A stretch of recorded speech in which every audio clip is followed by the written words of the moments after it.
Hey everyone, it's Brody from Everything Board Games. I have Vikings Gone Wild, the Masters of Elements expansion. So let's get it to the table. Alright, first of all, to play the Masters of Elements expansion, you will need the base game, and it'll get set up kind of like I have it here. First of all, in the base game, you will have these offensive units and defensive units that you won't use. So you will take these cards out of the game, and you will set up the new units on the game board here, and they have both offensive and defense on the same card. So these are the elements here: fire, earth, and wind. You will still have these buildings that you can buy. You still have Odin's Path, which has some new cards in there as well that get mixed in there. There are some new divine favors that are mixed in here as well, and you will set these up just like you would in the base game. There are new challenges. At the beginning of the game, everyone will start with 2, so we'll go ahead and put 2 of those out for myself.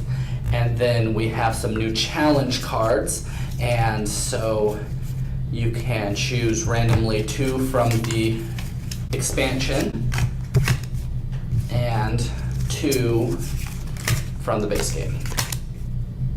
Over here you will see that we have a new player board added, and you will play a god. Now everyone can play the same god right here if everyone wants to choose the same character to have the same benefits, and you will set them up level 1 on top of level 2 on top of level 3.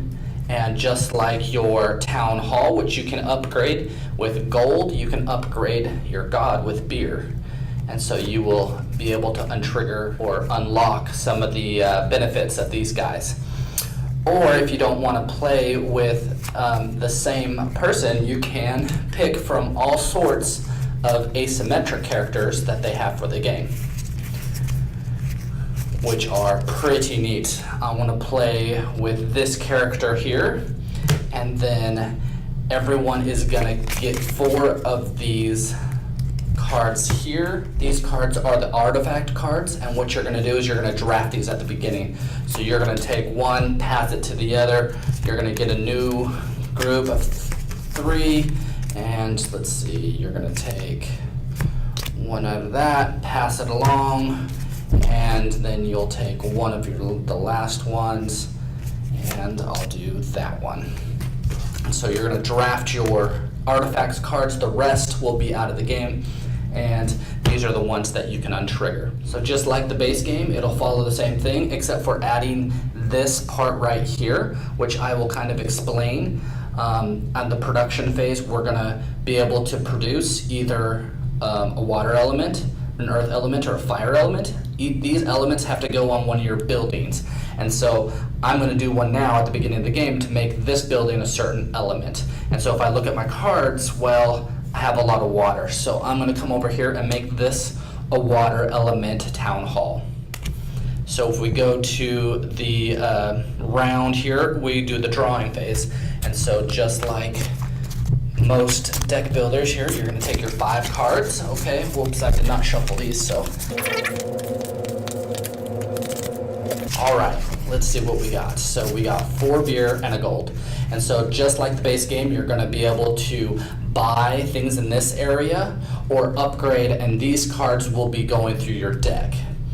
These are the new unit cards, so attacking and defending, so you can hold them in your hand.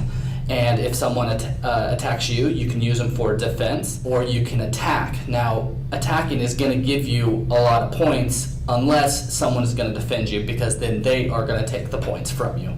But when you attack another player, they don't lose their buildings. You're going to be attacking their buildings that they build from here or their town hall, and you're just going to look at the shield of what you can attack from them. So in the player phase, you're going to play your cards, and you will also be able to unlock these artifact cards. And so this element I can use, and my character is at level 1, and so right now I can only do these top level 1 artifacts. And if I want to use it, I simply will flip this over, and this one says I can use this element to gain 1 beer. And so on top of these 4, now I have 5 beers. So I'm going to use these 5 beers, and I'm going to buy this card, which is a very powerful attack card.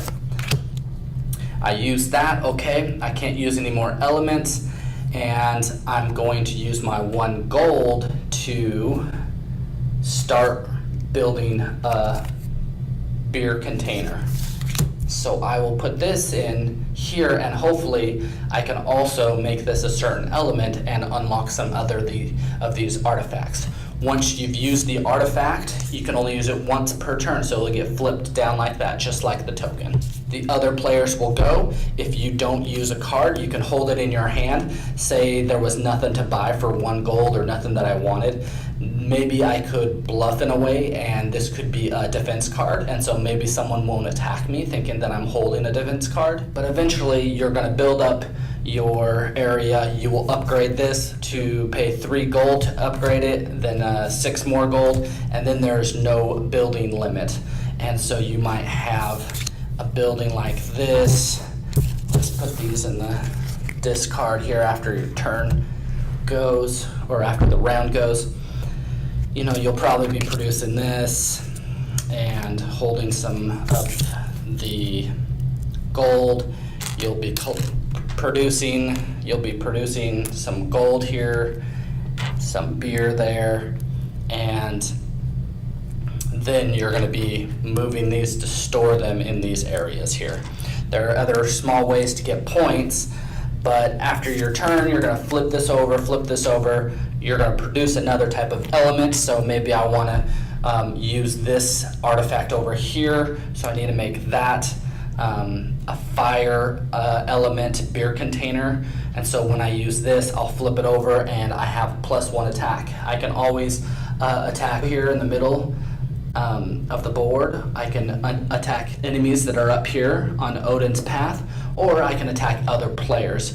Either way, I love the fact that when you attack other players, it doesn't hurt them, but it just makes you have points. You're going to be going up every time you pass one of the areas that have this symbol. You're going to be able to collect one of the cards here, which are very powerful cards. And so you're going to go up along the score track here, and depending on the number of players, when you pass a certain number like 30 or 40, then you're going to see who has the most of these areas here to claim these points every time on your turn when you do one of these card actions. So when I buy one of these, I would be able to accomplish this and flip it over and put it over here.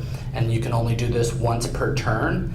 And then on my next turn, when we do the reset phase, I will get a new one, and you will be burning through these to get more points as well. Now what this expansion does well is, like you upgrade your town hall, you're going to do the same thing with your god here, but through beer. And so as you can see, you will upgrade. Now I can produce 2 of these elements. If these all had elements on them and I needed to do this again, I could replace, say I'm done with fire, I could just replace one of these cards with a different element, but they can never have more than 1 element on them. And then also when you unlock your level 3 card here, you get a special ability, and they're different for each character. So this one is during the drawing phase, drawn additional card. And so now I'm drawing more cards to be able to play, where someone else's ability might be that they get attack with a higher attack, or they have a special defense, or whatever their character does, they have a special ability. Remember up here that you can always trade 2 gold for 1 beer, or 2 beer for 1 gold, or you can trade 1 gold to, say I'm not going to buy a shield, or it hasn't come forever. I can reset this and discard it and get a new one here to be able to accomplish these faster. Now, to touch on some things that I didn't mention, when you do build a building, you will at first put this construction tile on it. And so you won't be able to use it that turn, but during the reset phase, you will take all these construction tiles off, and then you will know that the card can be active and used. Remember that besides building buildings, it is important to build on your deck up here. And so getting some of these cards that'll shuffle through your deck and use some of the abilities maybe to get rid of cards out of your hand to kind of thin out your deck and make it more powerful is important. And then you can use some of these more powerful cards rather than just the starting cards that you play with. And so there are multiple different strategies that you can use during the game. The buildings are important, the attack and defense are important, and gaining these cards are important, and making sure that you're trying to shoot for these in-game points can make the difference of if you're going to win or lose at the end of the game. Again, this is Vikings Gone Wild, Masters of Elements expansion by Lucky Duck Games. If you like what you see, then go buy it.